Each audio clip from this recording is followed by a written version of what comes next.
Welcome to part 3 of 4 of our budgeting video series, Second Step in Budgeting, Understanding Expenses. Now you know how your money comes in, so let's take a look at expenses. That's what you spend your money on. There's 3 types of expenses to consider when making a budget. Fixed expenses. They cost the same every time. Rent or car loan payments are fixed expenses because they never change. Variable expenses fluctuate in amount. Food is a variable expense since you might not spend exactly the same every month.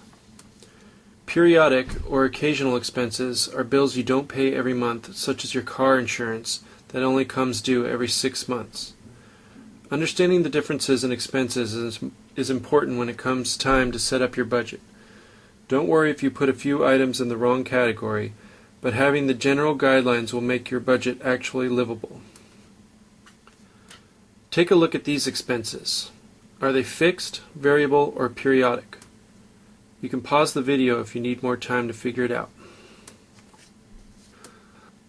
A lot of people think you can't budget for variable expenses. That's just not true.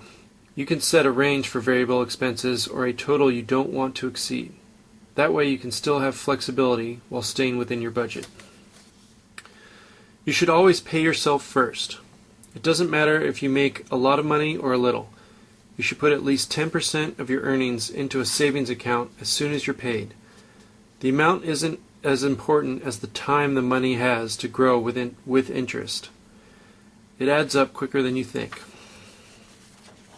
An easy way to pay yourself first is having your paycheck electronically deposited. Then you can have money go directly into your savings account and you won't even miss it. PYF is one of the easiest and smartest ways to reach your long-term goals and is one of the smartest money principles ever created. Your PYF savings can also be used as your emergency fund. It's better to have savings to pull from rather than going into debt for emergency expenses such as car repairs or losing your job. You can also create a savings category for an emergency fund under periodic expenses rather than risk using all of your PYF savings. This concludes part 3 of our budgeting video. Please continue the video by watching part 4, Creating a Budget to Work for You. Thanks.